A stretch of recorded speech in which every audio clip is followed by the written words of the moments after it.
Kelly Shaw, Rocky Mountain Sasquatch Organization. We're up in Yellowstone Canyon. It's been about a year since we've been here. We're coming back to check on a structure back in here. There's a food source up here. Caleb and I are eating wild raspberries. They're right next to some currants. It's weird how currants and raspberries are growing side by side. That one's actually a ripe one. I'm gonna have that one.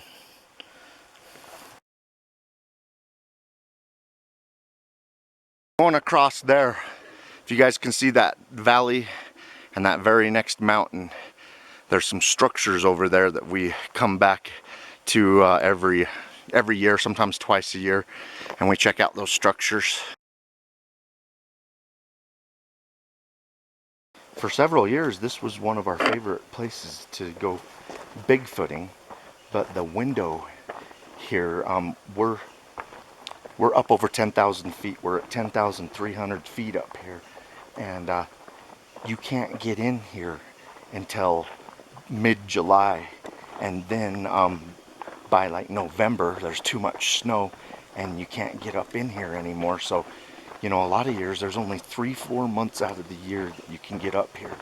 You know, in my experience of studying Bigfoot sighting reports, Bigfoot like to stay at the higher elevations, it appears, by the sighting reports.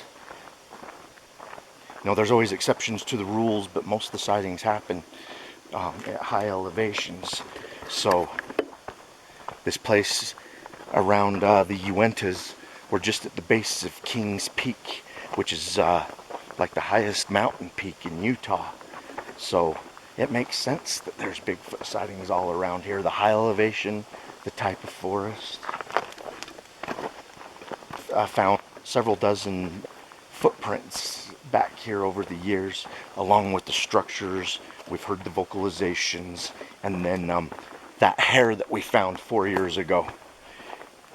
4 years ago in 2013, back here, we found 2 very large wads of hair near some suspect Bigfoot tracks.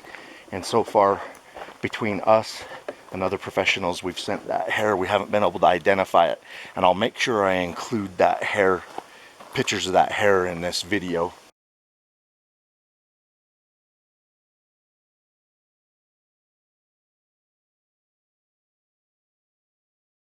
And if you would also like to see that hair under a microscope, halfway down on our webpage, www.rmo.net, halfway down on the home page, we have photos of that hair under a microscope. But I'll include photographs in this video of the actual, you know, tufts of hair, large wads of hair near some footprints. Some weird stuff. Hope you guys enjoy coming to Yellowstone Canyon with this. And I said Uintas, this is Utah. This isn't the Yellowstone Canyon of Wyoming, Montana, and Idaho. This is Utah's Yellowstone Canyon. Here's the remnants of part of an old homesteader's fence back here. It's no longer private property up here. You know, somebody 80 years ago or whatever it was, 100 years ago, come up and homesteaded them a ranch. And you know, I don't think it's the best place to live when people can only get up here 4 months out of the year. So, you know, it's definitely a seasonal spot. Living in one of the highest elevations of Utah. Near this fence, 4 years ago, we found some very good Bigfoot style tracks, and we casted one of those. I like to look at all the food sources up here. We showed you guys the raspberry, the currants. A lot of times we also find wild strawberries. But another food source that we're, you know, up here trying to identify is the varieties of mushrooms. Here's one of the mushrooms that we found up here. And Mike's our mushroom expert. He does all the studies on these. Will you show the bottom side? So sure, we can show that to Mike so he can see the gills on this. It usually takes every part of the mushroom. Well, those gills are so fine. Really fine set of gills.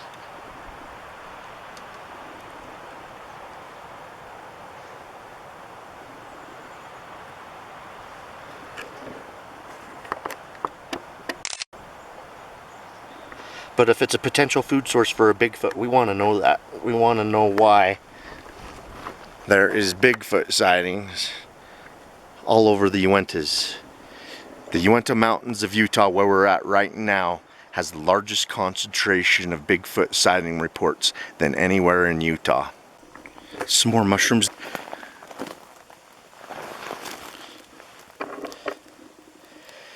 There's two of them side by side. See what the gills look like? Yeah, that's a different type of mushroom. Those other ones were just like a sponge, real fine gills. These ones have really good sized slits on the gills.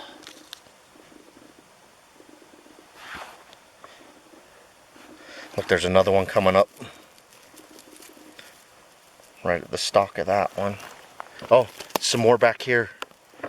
Oh, and another mushroom right there. Wow. Wow. We were up on Monte Cristo and it's just been too dry up there. We were up on Monte Cristo last week, Mike and I, and we're having a lot of luck finding the mushrooms up here.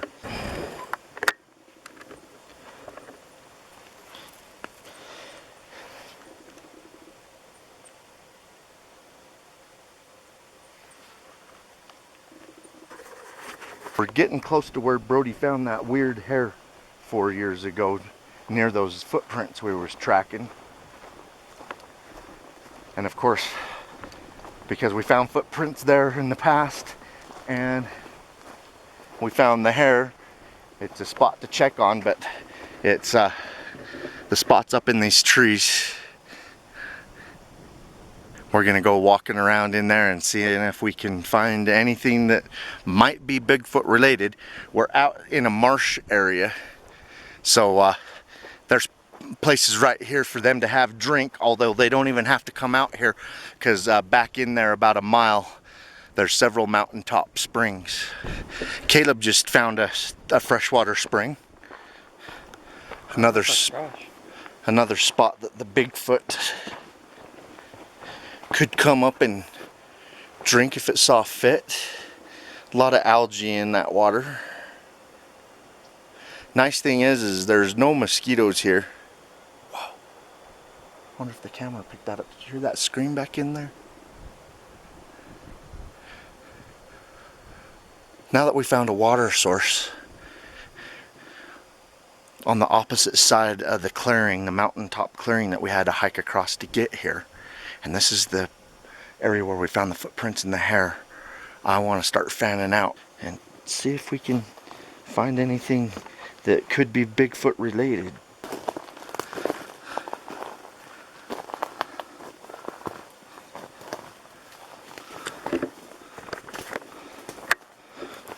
The ground is just kind of hard, spongy, a lot of organic matter. It makes it a real challenge finding footprints in these types of conditions. You found a red colored one? Oh, will you pick it up so people can see the bulb and everything? And it does have kind of a reddish color to it. Smells like a normal mushroom. Like when you buy in the grocery store? Yeah, that does smell like a grocery store variety. But with mushrooms, if you don't know for sure, it smells good though, doesn't it? It smells like something you want to eat. Alright, well, any of our mushroom friends out there knows what that is, that'd be awesome. Another one of those red mushrooms that Caleb found earlier. That thing smelled so good, I took a bite just to see what it tasted like and then spit it out because I don't know for sure. But a lot of times when you're testing plants or whatever, you just put a little bit on your lips or tongue and give it about 10-15 minutes and see if you get a tingly sensation or kind of a numbing sensation. And if you get that, you know for sure you shouldn't eat it. And And these are like survival situation tips.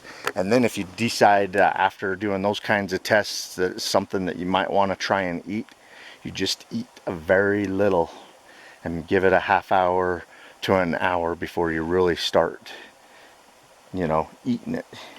And then don't overdo it. There's a lot of stuff in nature. Elderberries, for instance. Elderberries are okay to eat, but if you eat too many of them, toxin in there that get you sick. And I remember one day, Jenny and I ate 2 giant handful bushels, and both of us, within a couple of hours of eating them, just didn't feel very well the rest of the day, kind of sick to our stomachs. And so I did a little bit of research on it, and yeah, you can eat elderberries, but don't overdo it or you can get sick. Jenny's dad, he likes to make elderberry juice. Really good stuff that he makes. And you can have as much as that juice as you want. Process of making elderberry juice takes the toxins out. And he actually gave us, he gives us jars of that stuff if he finds out we have a cold or a flu, because it has a lot of antioxidants and vitamins in it, and it's supposed to be really good for fighting a cold. I know Caleb likes elderberries. I've seen you on a couple of occasions when we've found him having big old handfuls of them. Yeah. Have you ever kind of gotten sick to your stomach from them? No, I've never eaten that. Then yeah, you haven't overdone it.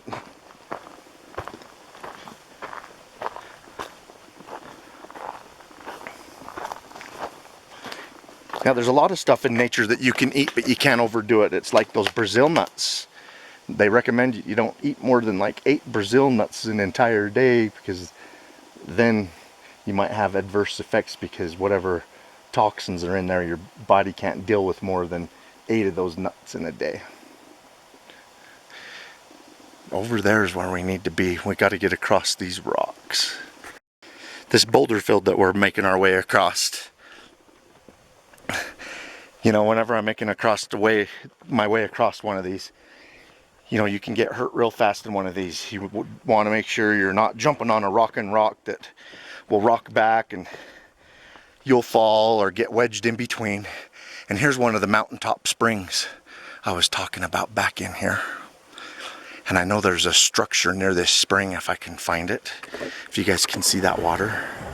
But my point earlier is, what forces of nature makes a boulder field like this, you know?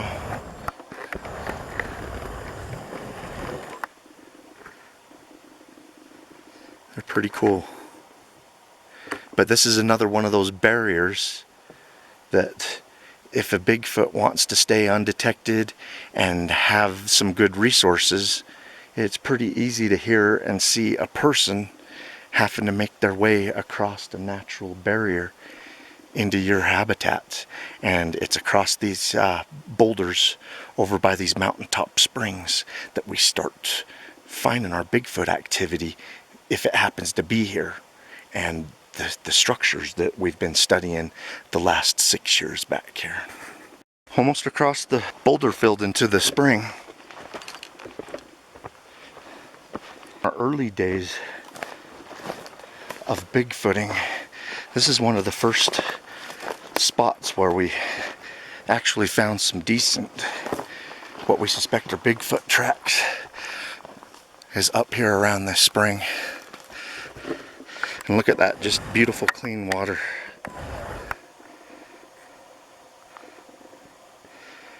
Alright, we're walking into the wind, so we're going to try and be as quiet as we can getting on the other side of this spring, since we have the advantage right now as far as wind. Here's a really nice animal trail. I mean, even though the animals are climbing and jumping over the logs, they're leaving a well-blazed trail down to get a drink. Look at that, you guys. Here's a structure. This is so weird. It's just a one log structure, and you can tell that this log died somewhere else and was brought in, and this log was in a fire. And I just want you guys to look around at some of the other... Look, there was no fire right here at this spring.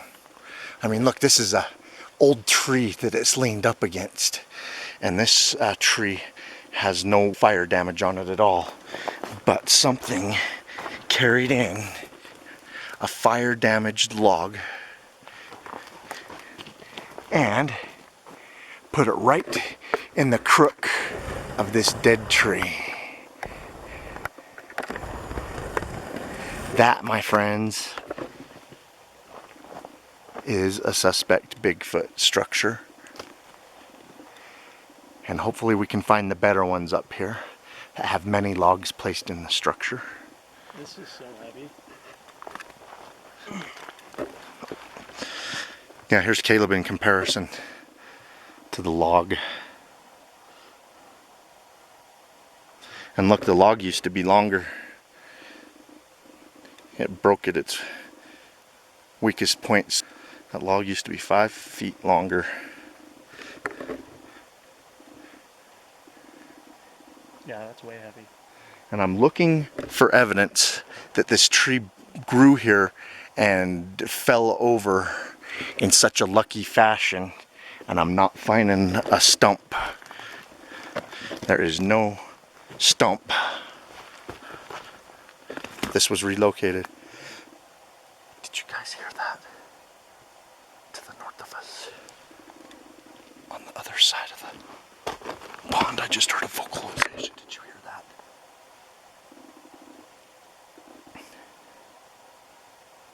Or something. It was a scream. And it didn't sound human-like.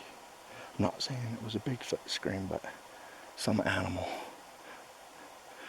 On the north of us, so on the opposite side of this spring we're on, and Caleb and I are working our way on the other side of that spring because there are some structures over there. I just have to be able to find them. It's pretty heavy. Pretty heavy. Well, it's huge. Yeah, it's huge. Yeah, that looks like a 700-pound log. Maybe at one time it's a 1,000-pounder. Yeah, one person ain't gonna put that into place.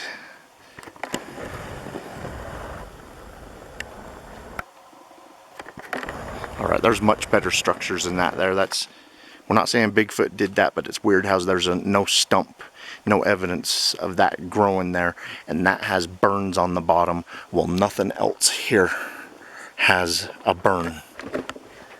I'm not seeing this is a fire zone at all.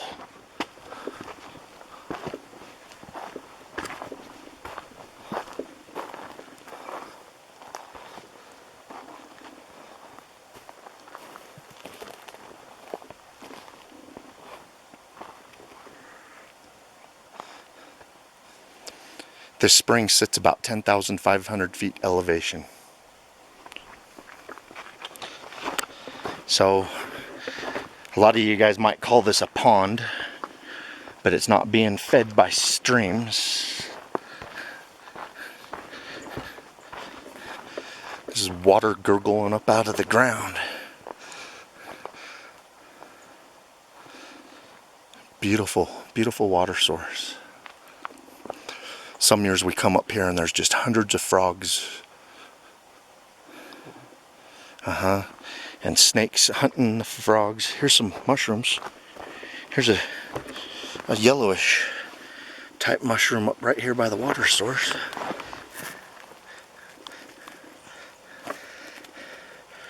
Really wish you were here, Mike, if you watched this video. It's been a crazy mushroom day up here. This is probably close to 10 varieties of mushrooms we've found up here.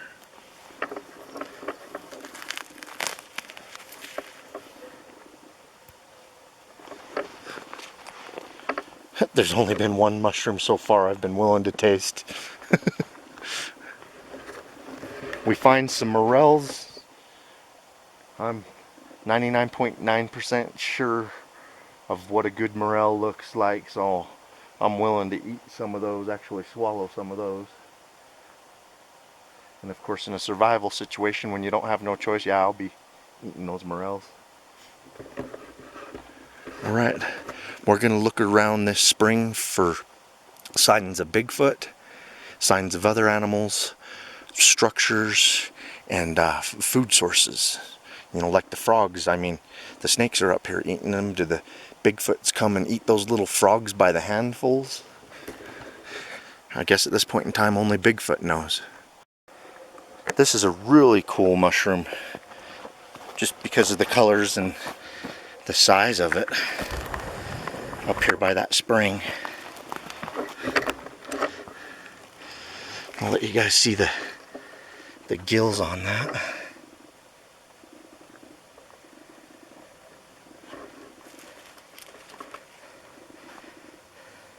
Here's more of the same kind of mushrooms.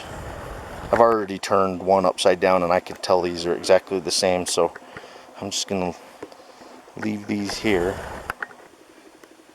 What an awesome place for mushrooms. I mean, if it's an animal's food source, or they can use it as a food source, you know, just an additional bonus.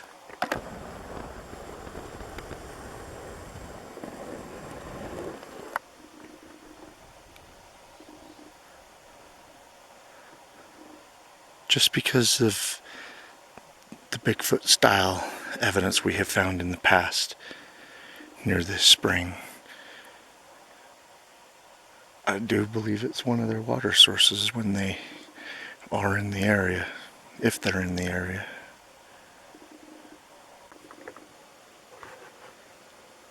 Just found that one suspect Bigfoot looking track, and this one it looks like it dug its toes in right here, and I want to film the width on this, and it really dug in with its toes right there. Looks like the mid-tarsal building up. There's the hill. I can see the hill coming back there. Okay, yeah, I don't know if you guys can see the hill impression back here. It's a real good impression. We're talking 17-inch track. 17 inches in length. And at the widest is 7 inches wide right there. Right below the toe splay. And it drove its toes in pretty hard right there. And you can tell that that's where most of the weight was when it stepped right there. You know, if this is a Bigfoot, I mean, I don't know what other animal out here is going to make this Bigfoot shaped impression. But here's its heel. I didn't see the heel right away because the heel didn't press in as deeply, but you can tell it slammed in deep. So it's heading this direction. Caleb and I are going to go up ahead and see if we can find any more tracks in this trackway. So 17 inches long, 7 inches wide. Beautiful. Caleb's got a 10.5 shoe. So I also have a 10.5, and with my shoe on, my shoe's 12 inches long. And this is 17 inches long. Caleb's got his heel lined up directly with its heel. And I want to zoom in and see if you guys can see that heel impression. We can see it here without a problem, but it didn't put as much weight on its heel when it took this step as it did driving its toes in at the front. Just a beautiful track near the water source, and this is a place where we often find suspect Bigfoot tracks. We'll continue to look for more Bigfoot evidence. You know, I was trying to find the next footprint. You know, that footprint that we just filmed is right beyond it, the tip of that little bush right there. It's just on the other side, and it stepped off pretty hard, and we're looking for the next step. Well, that's, you know, only an 8-foot jump, and, you know, it was having to put some power right there in its toes to launch itself up onto these logs. And you can tell that something steps on the top of this log often, and I jumped up here and I can hardly shake it. It's a pretty solid thing, so it may have very well leaped up onto the log or cleared it. And then where did it leap? You know, did it leap next to this rock? You know, Bigfoot are known for not wanting to leave tracks. You know, we only found 2 over there. And now we're finding ways that it could legitimately not leave a track.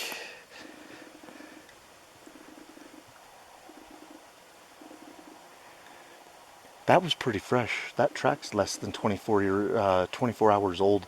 Looking up at the toe section, it was still really damp and stuff in there, like the damage had just been done. So there, if that's a Bigfoot track, there may very well have been a Bigfoot here 24 hours or less, maybe even today. We did hear a scream when we were on the south side of this spring. We heard a scream on this side. True. You know, maybe it was right there Maybe and took right off now. and warned the rest of them. Maybe it screamed up to its little clan. Push through for a few more. I wish to look up there a little bit.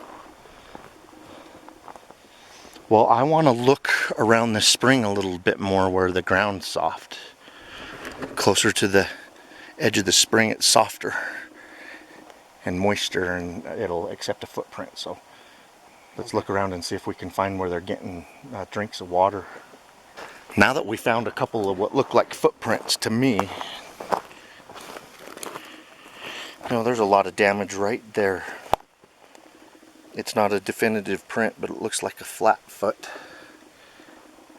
coming down to the water. I don't know if you guys have noticed, but we've been off trail all day. There isn't a trail, a human trail, in and out of this spring. You really got to know it's here to be able to find it. And just, you know, 5-6 years ago, randomly hiking around back here because of the Bigfoot sightings, we're looking for water sources and structures and footprints. And once we found some good water sources back here, we keep an eye on them. There's 3 springs back here, 2 more including this one that we know of. I'm sure there's more that we haven't found, but this one right here is one of the nicer springs. The water's crystal clear. It's large, the water's cool. And there's no mosquitoes. I think it gets too cold at night, being up near 11,000 feet. And just beautiful, look at that.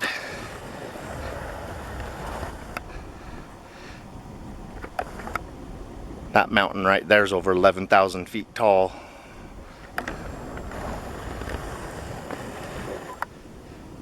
That's the direction we hiked in from. Next to this spring, I just want to show you guys the abundant food sources besides water plants. And moose and bear like the water plants in springs. Why wouldn't a Bigfoot? But right next to a raspberry plant, you got mushrooms. Then I come over here and, you know, there's a currant plant. And then right here, there is juniper with juniper berries. There's 12 varieties of juniper, 6 of the varieties people can eat. Maybe animals can eat more than the 6th variety we can eat. So, I don't know, there's a 50-50 chance that I might be looking at a food source for a Bigfoot of juniper berries. And then you got all these mushrooms. And then right next to all this food, what may very well be another Bigfoot track. Look at those toes up in there, you guys. And then it extends. You know, it extends back to the hill. Something stepped right here by the spring and all the food. Oh, there's a raspberry plant that's been picked clean right there. And some currants. Caleb and I earlier, at the beginning of the hike, we were eating raspberries and currants. But maybe that, you know, if that's a Bigfoot track, this is the 3rd one that we found. I'm going to measure it. I hope you guys can see this. The sun's going down and creating long shadows, but you got what looks like it could possibly be the big toe right here, and then the other, you know, 4 toes along here, and then it does damage all the way along here, and it wraps around here about the 17-inch mark. This is roughly 17 inches, just like the other track that we measured earlier, right by all this food. Up at the toes, we're getting about 7.5-inch splay, almost 8 inches up at the toes, and then it narrows down to the heel. The heel looks like the heel tapers off down to about 5 inches. You know, it had to have been heavy. It did a lot of damage for us to be able to see it that well right here. I mean, I'm having a hard time sinking in, you know, just a foot away from the footprint. You know, I got myself to sink in about a half an inch, and that's sinking in 3-4 inches. I'm just finding slight impressions. One right there, one right here.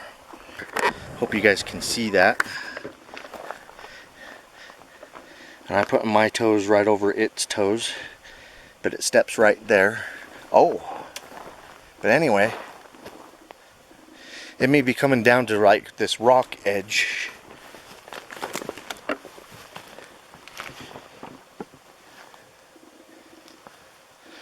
I mean, you come right up to the edge of these rocks and get a drink.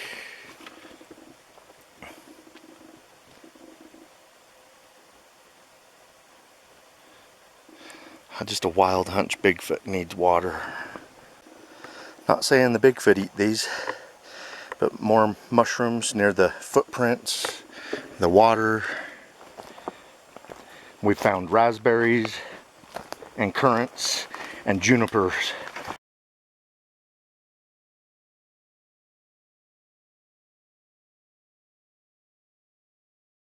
This is a part of Yellowstone Canyon that has many structures. There's about 5 of them on our GPS map overlay study, where we take them seriously enough that we want to keep an eye on them, so we come in here year after year. This is the 5th year of the study in this area, keeping an eye on these structures. And as you can see, these are relocated logs.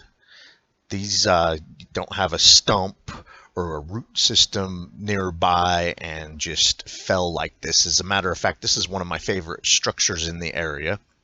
What brought us into this area, not only the Bigfoot sightings and the Bigfoot vocalizations that people have reported out of this area for many, many years, but this particular structure, a couple was getting ready to camp here, and they were chased out of here by what they think was a Bigfoot. So we come in looking around and we found this structure complex. So this particular structure right here, if I can get a better angle on it, I can show you guys how the tops are all weaved in and out, keeping this structure in the air. There isn't a living host tree holding this entire thing up. These are a bunch of relocated logs, heavy logs, and some of them are up to 30 feet in length that are a part of this structure. And you can see how big the structure is with, you know, Brody and Hobbs back there.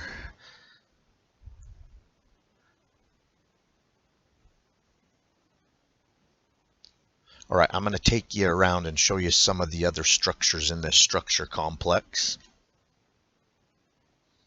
Hobbs is standing directly underneath one of the structures, and I'll give you guys a better view of it.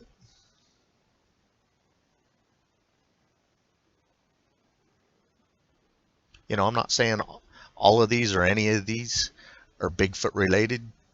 Possibly people come into these Bigfoot sighting hotspots and build them, and look, this isn't a root system. This was moved here, put into place, and then butted up into the ground, which, you know, makes like a 4 to 6 inch hole.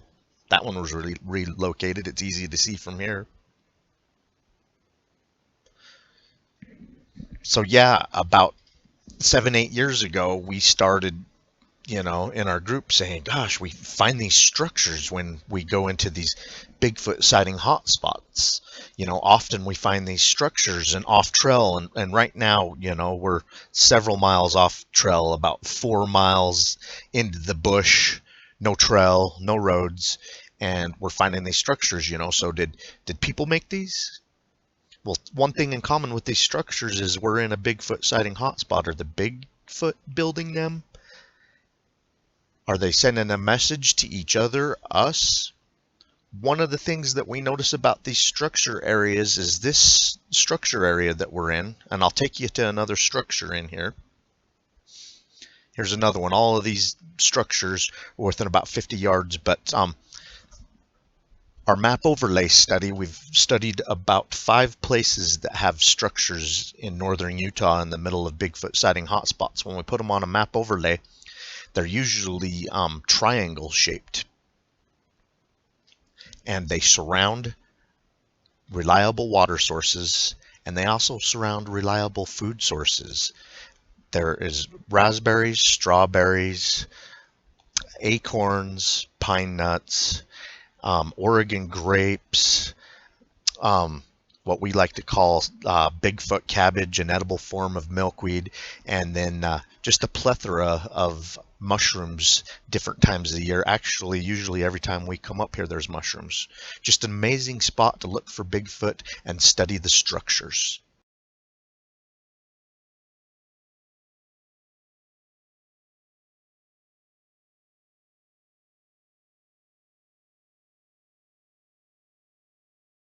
A look at the beautiful Yellowstone Valley, the high Uintas of Utah. We love the Bigfoot in the Uinta Mountains of Utah.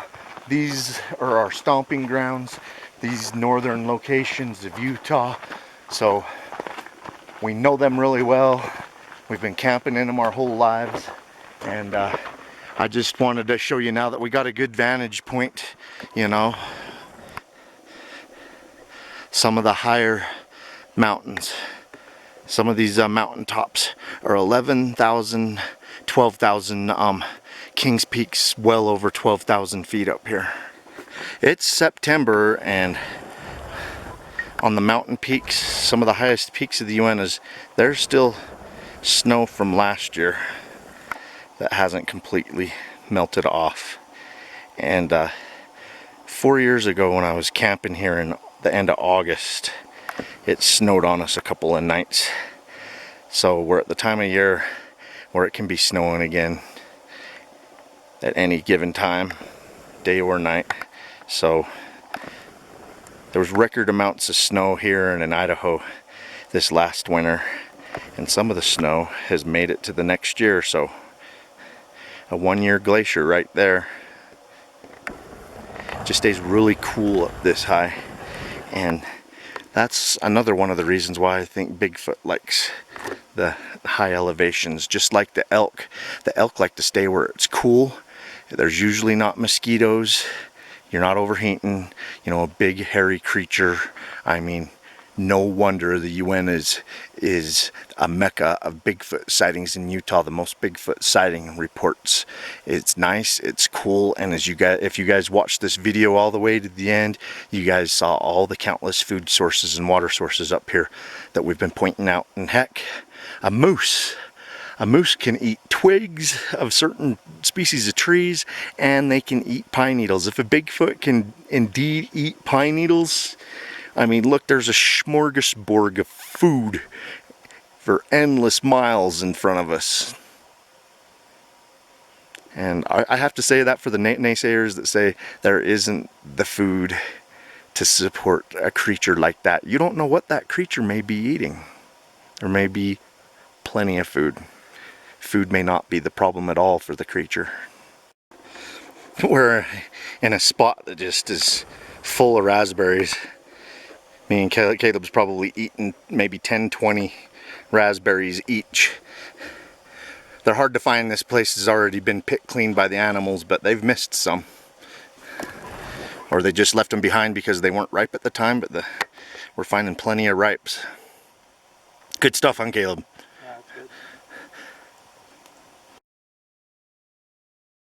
Hope you guys enjoyed this Bigfoot expedition into the Yellowstone Canyon of Utah, below Kings Peak, one of the highest peaks in the state of Utah. There's a plethora of Bigfoot sighting reports that come out of this area, so that motivates us to come in here and look for Bigfoot evidence. Today we found a couple of suspect Bigfoot footprints. They were pretty deep, pretty long, some pretty nice toes on them. I hope you enjoyed. Keep on watching. We're going to keep on squatching.